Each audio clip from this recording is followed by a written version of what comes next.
So what's the biggest political crisis facing our country? You can say it's the NHS, you can say it's the cost of living, or you could say it's immigration. Well, I tell you, it's a population explosion. Think about this.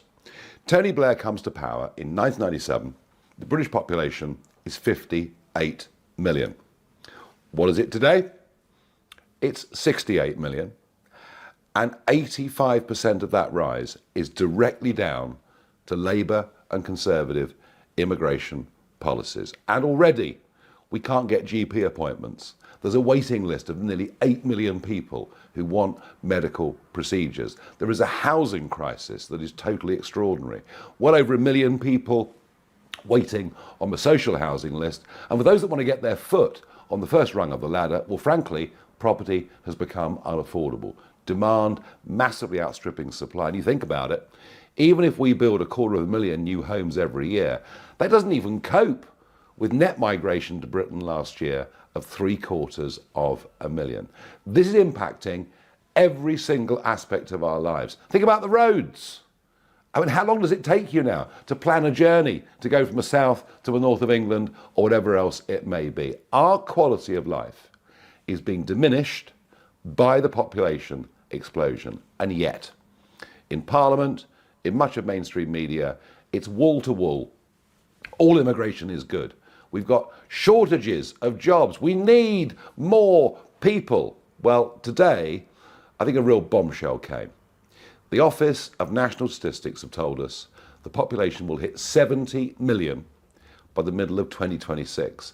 The original forecast for that was 2035. But they also say that between now and 2035, the British population will increase by another 6 million people. And nearly all of that is due to net migration.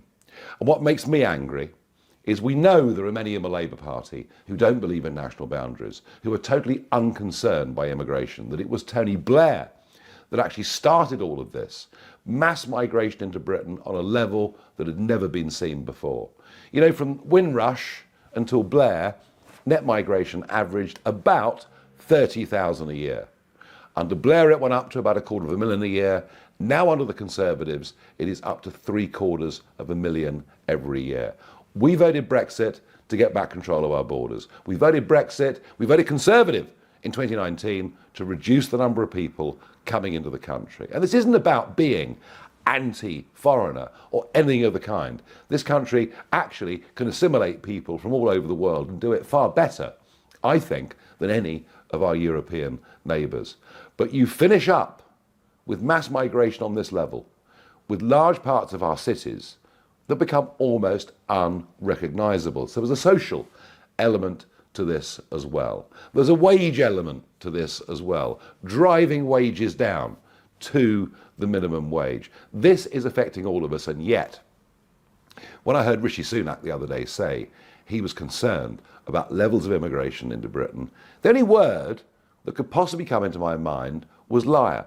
They literally have lied to us. They took our votes in 2019 and they basically said, look, we know you want numbers reduced. And that's before we even begin to talk about tens of thousands of young men without passports or ID crossing the English Channel. So I think whichever way you look at it, whether it's the cost of living crisis, whether it's the NHS, whether it's the state of our roads and travelling around the country, in every single aspect, it is the population crisis that is the number one. That is what is driving most of the concerns that people out there in the country have, whether they know it or not.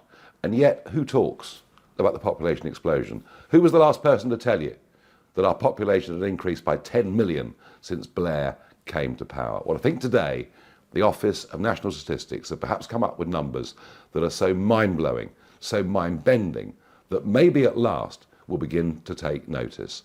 Whether anybody in Westminster cares, whether the BBC or Sky or others care to report it, it's something we need to understand. Let's face up to the hard truth. We cannot and we should not be accepting vast numbers of people into Britain every single year. It doesn't work.